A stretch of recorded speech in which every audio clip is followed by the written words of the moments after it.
The architects who've won this medal have designed some of America's best-known structures, the Lincoln Memorial, the St. Louis Gateway Arch. But this time, the medallion goes to a man whose crowning achievement is set in a wilderness.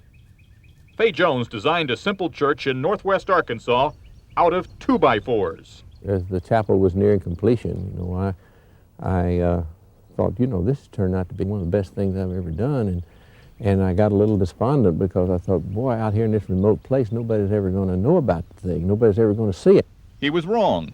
The forest was not deep enough to hide the quality of Faye Jones' work.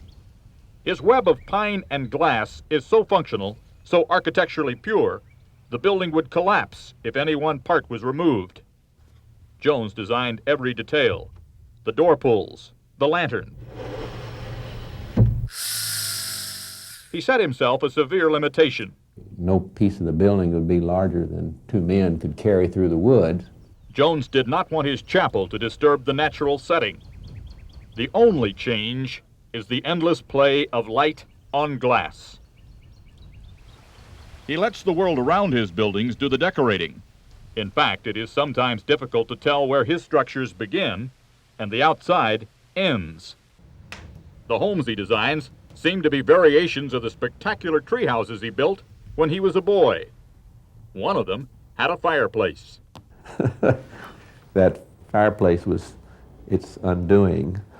I mean, it wasn't the heavy load from limb collapse that caused its downfall, but a kind of stray spark one night got out of the fireplace and put the whole thing on fire. It caused quite a stir in the neighborhood, as you can imagine. Frank Lloyd Wright taught him how to do better. Jones studied under the old master, then opened a small shop. Gus, his wife of 46 years, does the bookkeeping. Fayetteville, Arkansas is not the place you would go if you had really ambitions to kind of become a well-known architect. But build a better treehouse, folks will find you and ask for another. Tomorrow, Faye Jones will be far from these wilderness churches, shaking hands with President Bush and sharing his vision of architecture with Prince Charles. I think you'd like to have it all appear as if man and nature carefully planned and arranged everything by mutual agreement, and then each benefited immeasurably from the other. As the world has from him. Bob Dotson, NBC News, in the Ozark Mountains.